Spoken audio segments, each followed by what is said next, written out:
Doctor Nabiha Ali Khan ने हारिस खोकर को शादी के 7 माह बाद अचानक खुला का नोटिस क्यों भेजा? शादी के तीसरे दिन एक बंदा जो है मुझे बेड से नीचे धक्के दे के मार रहा है, कूट रहा है, जूते मार रहा है, वो मुझ पे नील डाल रहा है। मारूफ एंकर पर्सन और social media activist doctor Nabiha Ali Khan साहब हमारे साथ मौजूद हैं। डॉक्टर साहब, आपकी शादी को सिर्फ और सिर्फ 7 महीने हुए हैं और आपके बकौल के शादी के तीसरे दिन से ही आप पर तशद्दुद शुरू हो गया था। तो 7 महीने आपने कैसे गुजारे और 7 महीने के बाद आपने जो है खुला का नोटिस भेजा, खुला का दावा दायर किया। इस सारे दौरान क्या हुआ था कि आप इतना वक्त निकाल गई और आप अचानक से ये फैसला क्यों लिया? देखें, कोई भी औरत अपनी खुशी से अपना घर नहीं तोड़ सकती। जी। कोई भी औरत किसी मर्द को ये रियलाइज़ करवाने पे आ जाए कि मैं तेरे साथ रहना ही नहीं चाहती, सोचें ये उस मर्द के लिए डूब मरने का मुकाम नहीं है। उस मर्द ने इतना टीस कर दिया होगा, इतनी अजियत दी होगी, इतना दर्द दिया होगा, उसने मोहब्बत की तौहीन की होगी तो औरत जो है वो इस लेवल तक पहुंची है, वरना तो ज़रूरत ही नहीं थी। असल में ना हमारे रिश्ते में थर्ड पार्टी इंटरफेरेंस बहुत ज़्यादा है। हमारे रिश्ते को इसके माँ बाप चला रहे थे जी। हमारे रिश्ते को वो औरतें चला रही थी जो इसके साथ फ़ोन पर मैसेजों पर इन टच थी। ठीक है। ये मेरी नहीं सुनता था या मेरी बात इसके लिए मायने नहीं रखती थी, इसके लिए मायने रखती थी इसकी फैमिली। ओके। और इसकी फैमिली ऑलरेडी मेरे ख़िलाफ़ थे। वो मुझे एक नज़र देखना भी जो है वो गवारा नहीं करती थी इसकी वालदा। और इसकी वालदा ने पहले ही दिन मुझे ये कह दिया था कि मैं तुझे बसने नहीं दूंगी। आ तो गई है इस घर में लेकिन कदम नहीं जमा पाएगी। ये पहले दिन ही कह दिया था? पहले दिन ही कह दिया था। और उसके बाद जो है वो उन्होंने अच्छे बनने की जो एक्टिंग की को 10-15 दिन, उसके बाद से मुझसे सवालों जवाब शुरू हो गए थे। आपके नाम पर घर कितने हैं, आपका कोई नाम पे प्लॉट है, आपने गाड़ी नहीं ली, आपने कोई पैसे जमा नहीं किए हुए, आपने कोई फ़लाँ नहीं किया हुआ।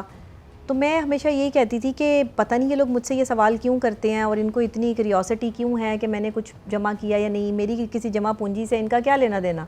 अभी मेरी शादी को जो है वो 2 महीने भी पूरे नहीं हुए और मुझसे ऐसे सवालात किए जा रहे हैं। इसके पीछे क्या रीज़न है, समझ मुझे आ रही थी। सही सही। इसने अपने माँ बाप से ये कमिटमेंट की थी अंदर खाने कि मैं ज़रा व्यूज़ कमा लूँ, अपनी शख्सियत बना लूँ, लोग 4 बंदे मुझे जानने लगें। जैसे ही मेरी जो है वो ये सारी चीज़ें पूरी मुकम्मल हो जाएंगी, कुछ चीज़ें मैं इससे जो है वो हथिया लूँगा, उसके बाद मैंने इसको तलाक देनी है। उसके बाद जहाँ आप कहेंगे मैं शादी कर लूँगा। ठीक है। निकाह वाले दिन आप बहुत खुश थी, हारिस खोकर परेशान था, हम वहाँ मौजूद थे, मौलाना तारिक जमील साहब आपका निकाह पढ़ा रहे थे। फिर आपकी शादी वाले दिन भी हम आए हैं, जो आपका वलीमा हुआ था, उस दिन भी आप खुश थी, लेकिन हालांकि आप बीमार थी और आपके हाथ पे ड्रिप शेल लगी थी जी। और उस दिन भी हारिस खोकर के ना मैंने पूछा भी उसको कि आपके होश क्यों उड़े हुए थे। उस दिन भी पूछा, मैंने बाद में भी पूछा है। तो ये बताएं कि आपके साथ जो तशद्दुद वाला मामला हुआ है तीसरे दिन ही हो गया था, तो आप खुश थी और आपकी खुशियाँ जो हैं कब जो हैं ख़राब हुई थी? भाई, मेरी खुशियाँ उस दिन ख़राब हुई जिस दिन रात को 2-2 बजे जब लड़कियों की कॉल्स आती थी और मैं मना करती थी कि ये लड़की रात को 2 बजे कॉल क्यों कर रही है, क्या लेना देना है किसी भी लड़की का किसी शादीशुदा बंदे के नंबर पर रात के 2-3 बजे कॉल करना, जबकि ये मियाँ बीवी का पर्सनल टाइम है। शादी के तीसरे दिन से? ये जाहिर बात है, जब से शादी हुई थी तब से जो है वो ये मामला जो है वो शुरू हो गए थे। सही है। क्योंकि मैं तब से जो है वो इसके क्लोज हुई थी ना। ठीक है। मुझे तब से जो है पता चला था कि एक शौहर और बीवी का जब रिश्ता बनता है तो तभी मोबाइल फ़ोन का अंदाज़ा होता है ना। जी। अच्छा, मेरे मोबाइल फ़ोन पे इसकी पूरी एक्सेस थी शादी से पहले भी। ओके। पासवर्ड इसके पास थे, चीज़ें इसके पास थी, लेकिन मेरी एक्सेस नहीं थी। ओके। ये मुझसे छुपा के रखता था सारी चीज़ें। ये अब झूठ बोल रहा है बैठ के कि मुझे जो सब पता था। मुझे ये तकरीबन शादी के 6 महीने बाद इसने एक्सेस दी, वो भी जब मैं बहुत ज़्यादा बोली, बहुत ज़्यादा मैंने जो है वो कहा कि भाई मुझे एक्सेस दो, मुझे पता चलना चाहिए कि कौन लड़कियां तुम्हें मैसेज कर रही हैं, मैं जिससे मर्ज़ी। इसकी बदतमीज़ी का अंदाज़ा यहाँ से लगा लें कि इसने कई लोगों के साथ, फेमस लोगों के साथ, ख़वातीन के साथ, मीडिया के ही लोगों के साथ इंतहाई बदतमीज़ियाँ की हुई हैं। शादी के बाद जब दुल्हन को लेके घर जाया जाता है जी, तो उसे ड्राइंग रूम में उधर गद्दा डाल के सुलाया जाता है या कमरे में सुलाया जाता है? कमरे में एक सजाया जाता है, कमरे को सजावट के बाद दुल्हन को वहाँ बिठाया जाता है, इस तरह ले जाया जाता है। मुझे ड्राइंग रूम में गद्दा डाल के सुलाया गया क्योंकि उस कमरे में काम वाली सोती थी। अब शादी की पहली रात भी अपने हस्बैंड के साथ नहीं सोई कमरे में? नहीं, मैं ड्राइंग रूम में सोई पर्दे डाल के।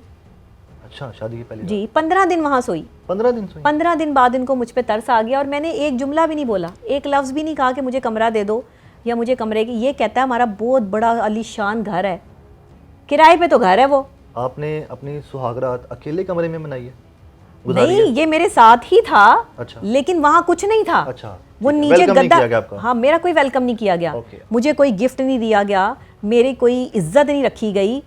बस वो मेरा लहंगा पकड़ के जो है वो वीडियो, हाँ, जब वीडियोस बनती थी ना तो ये चालाक दोनों बेटे भी और माँ भी जो है ना वो वीडियो के सामने सीधे हो जाते थे कि लोगों को पता चल जाए कि हम बहुत अच्छे हैं। आपने बताया कि शादी के बाद तीसरे दिन ही हारिस खोकर ने आप पर तशद्दुद शुरू किया। जी बिल्कुल किया। तशद्दुद किस तरह किया? किसी चीज़ से मारता था, हाथों से? गालियाँ भी अपने निकालता था?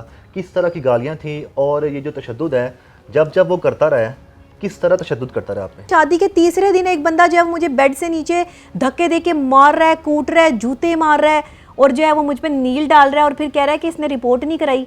मैं रिपोर्ट करवाने जो है वो रात के 2 बजे तो 3 बजे जो है वो कहीं पहुंच जाती और सुबह उठ के जो है वो माफ़ी मांग ली मुझसे और सारी रात अपनी माँ के साथ जो है वो सोता रहा। मैं कमरे में जो है वो अकेली तड़पती रही, रोती रही। माँ ने मुझे पानी तक नहीं पूछा। और ये ऐसे सेल्फिश लोग हैं। आपका शादी से पहले 5-6 साल पुराना ताल्लुक था। 5-6 साल से हम आपको देखते हैं साथ थे, हो सकता है पहले भी हों, लेकिन 5-6 साल बाद आपकी से शादी होती है और फिर वो शख्स जिसके बारे में आप तवक्को नहीं करती, गालियाँ भी निकालता है, मारता भी है, वो रात कैसे गुजारी थी आपने जब आपको हारिस खोकर, आप कह रही कि आपको मारा था, धक्के दिए, जूतों से मारा, जिस तरह भी तशद्दुद किया, वो रात कैसे गुजारी थी आपने? असल में ना मेरा कोई ऐसा अपना तो है नहीं कि जिसके साथ मैं शेयर करती या मैं अपनी तकलीफ़ को बांटती। एक बेचारा वो भाई है, उसको मैं परेशान करना नहीं चाहती थी। माँ बाप मेरे हैं नहीं, कोई दोस्त जो मैंने ऐसे रखे नहीं कि मैं अपनी ज़ाती ज़िंदगी जो है वो उनके साथ शेयर करती। तो इसीलिए मेरी ज़ाती ज़िंदगी सोशल मीडिया पे आ गई। कोई लोग नहीं इकट्ठे हुए आपका सामान बाहर फेंक रहे हैं, ये सिक्योरिटी गार्ड वगैरह? सामान बाहर फेंकने का मतलब कि कमरा ही खाली कर दिया मेरा। अच्छा। उठा के मुझे बाहर निकाल के और सामान जो है वो साइड पर जो है वो फेंक दिया कि कमरा अपना जो है वो डेकोरेट कर लिया। अच्छा। मैंने वॉलपेपर पे पैसे लगाए, मैंने उस कमरे को अपने हाथों से सजाया कि मैं यहाँ पर दुल्हन बन के आई हूँ। मैंने ही पैसा लगाया, मैं खुद पैसा लगाती रही, खुद जो है वो चीज़ें करती रही। 3 महीने में इनके पास रही, 50-50 हज़ार रुपये इनके घर में जो है वो देती रही, घर का ख़र्चा, चीज़ें, मामला, ताकि इनको मैं बर्डन ना लगूं। लेकिन मेरे घर में ये 3 से 4 महीने रहा और 1 रुपया नहीं दिया। सही है। मैं खुद खर्चा करती रही। बताइए ये क्या करता है? इसका कौन सा बड़ा बिजनेस है? ये कौन सा बड़ा क्या बिजनेस सोर्स है? ऑफ इनकम है इनका? कोई सोर्स ऑफ इनकम नहीं है। अच्छा, ये एक तो कह रहे थे मैं खर्चा भी देता हूँ, जो आपके घर रहते रहे, आके आपके मायके में रहते हैं, ये कुरान उठाएगा इस बात पे कि मुझे खर्चा देता रहे? कहते मैं वहाँ पे क्या? खर्चा करता था, मैं हिस्सा क्या डालता खर्चा? था। क्या खर्चा? मतलब वो मेरे से कमा के मुझ पर अगर 1000 रुपया लगा दिया, 2000 लगा दिया, वो खर्चा है? सारा खाना मैं खुद जो है वो मंगवाती थी, बिल मैं खुद पे करती हूँ, मैं और मेरा भाई मिलके, किराया मैं और मेरा भाई मिलके जो है वो पे करते हैं, लाइबिलिटीज़ बच्चों की मैं और मेरा भाई मिलके जो है वो पे करते हैं। ये तो कहीं है ही नहीं। ये तो सिर्फ खाता था, वहाँ पे लेटता था, सोता था, अपने मोबाइल चलाता था। लेकिन मैं ये सारी बातें इसलिए बता रही हूँ कि मैं अब तक ये बातें छुपाती आई, इसलिए बता रही हूँ कि मेरी आने वाली जो बहनें हैं, जो नस्ल है, जिनकी शादियाँ होनी हैं, खुदा के लिए ससुराल वालों को देख लेना कि ये ससुराल वाले जितने आपको नमाजी, परहेजगार और अच्छे नज़र आते हैं ना, ये अंदर से उतने ही कमीने होते हैं, ये अंदर से उतने ही ख़तरनाक लोग होते हैं। ये आपकी बेटियों की ज़िंदगियाँ बर्बाद कर देते हैं। ये इसी तरह के लोग जो बहुत शरीफ बन के आपके घरों में आते हैं दुपट्टे लपेट के, ये जहन में रखिएगा। मैं आपको सच्ची बात बता रही हूँ, किसी के भी अंदर का तब तक पता नहीं चलता जब तक आपका उससे, वो कहते हैं ना, रा पे आ जाने या वाह पे आ जाने। मेरा जो है वो इनसे वास्ता पड़ा है, इसलिए मुझे पता है कि ये कौन लोग हैं और इन्होंने मेरे साथ क्या किया। मेरा घर किसी ने नहीं उजाड़ा, मेरा घर इसके वालिदैन ने उजाड़ा है। तो ये तशद्दुद जो है कब तक होता रहा है? जब आप अपने मायके शिफ्ट हो गई थी वहाँ पर भी आके तशद्दुद करता था? नहीं, जब मैके शिफ्ट हुई तब ये तशद्दुद नहीं करता था, तब ये गालियाँ निकालता था, मेंटली टॉर्चर करता था, बदतमीज़ी करता था, ये चीज़ें करता था कमरे में। ठीक है। अपने घर में जब आप ससुराल में थी? हाँ, मैं जब ससुराल में थी तो मुझे मार के इसने निकालना था ना वहाँ से। कितनी बार मारता था? नहीं, कितनी बार, इस तरह थोड़ी कि हर वक्त मारता रहता था। जाहिर बात है, जब कभी मैं मना करती थी कि जो है वो 2 दिन बाद मारता था? नहीं, 2-4 दिन बाद जो है वो किसी ना किसी बात पे लड़ाई करता था। और लड़ाई इस बात पे होती थी कि अगर ये गायब है कहीं या ये रातों को जाके शीशा कैफों में बैठता है, पता कर लें। हाथों से मारता था या किसी चीज़ के साथ मारता? बस इसके हाथ में जो चीज़ आती थी हाथों से ही जो है वो मारता था। कभी थप्पड़ मार देने, बाल खींच देने, इस तरह का मारता था कि मेरे उस तरह से निशान ना पड़े। तो आप कैसे बर्दाश्त करती रही हैं? तो आपने कभी मेडिकल करवाया, कोई पुलिस में रिपोर्ट? अब तो भाई किस चीज़ की पुलिस रिपोर्ट? शौहर के हवाले से कौन पुलिस रिपोर्ट लेके जाता है? जब मार मूर के जो है वो शौहर माफ़ी मांग ले, चलो अच्छा छोड़ो, चलो अच्छा प्यार मोहब्बत से चलो अब हम रहेंगे, अब तुम ऐसी बात ना करना, ये ना करना, वो ना करना, औरत बात ख़त्म कर देती है, औरत कहती है कि चलो कोई बात नहीं, मेरा घर बस रहा है, कोई मसला नहीं। यही तो कह रही हूँ कि इसी असना में मैं इस नहज तक तब पहुँची कि मैं एक माँ भी हूँ, बेटा भी आपका एक। मेरे मासूम बच्चे के सामने जब ये तजलील करने पे उतरा ना मेरी, इसने मेरी क्रेडिबिलिटी को गंदा करने की उस मासूम बच्चे को बिठा के कोशिश की, और वो कमरे से बाहर जा रहा होता था, उसे कहता था बैठो यहाँ पे, मैं तुम्हें बताऊँ तुम्हारी माँ के करतूत। ये मेरे पे जो है वो इल्ज़ाम लगाती है ना, मैं इस पे जो है वो इल्ज़ाम लगाऊंगा, मैं आपको इसका जो है वो बताता हूँ। मेरा कुछ था ही नहीं, कोई मामला ही नहीं, कोई चीज़ ही नहीं, मैं जिस तरह मर्जी मेरी जो है वो क्लैरिफिकेशन कर लें, कोई मसला था ही नहीं मेरा। डॉक्टर साहब, आपकी इससे पहले एक शादी थी, वो शादी कितने साल चली थी? आपके हस्बैंड की फिर डेथ हो गई, तो क्या आपके जो एक्स हस्बैंड थे उन्होंने कभी आप पे तशद्दुद किया, आपको गालियाँ दी? नहीं नहीं नहीं। क्या कभी उन्होंने गुस्सा नहीं, करते हो वैसे कर दिया हो? वो बहुत इज़्ज़तदार, ख़ानदानी और अच्छे इंसान थे। और अगर मुझे जैसे कि ये बैठ के बता रहा था कि इसने अपने पहले शौहर को जो है वो उसका पता नहीं क्या बिजनेस उजाड़ दिया, पता नहीं क्या फलां कर दिया, ये किसको कैसे पता है? ये तो तब था ही नहीं जी। जो बंदा था ही नहीं उसको कैसे पता कि कौन सा बिजनेस उजाड़ दिया था? अगर इसने सुनी सुनाई बात पे यकीन किया तो फिर इसने मेरे पे इल्ज़ाम लगाया ना। हाँ जी।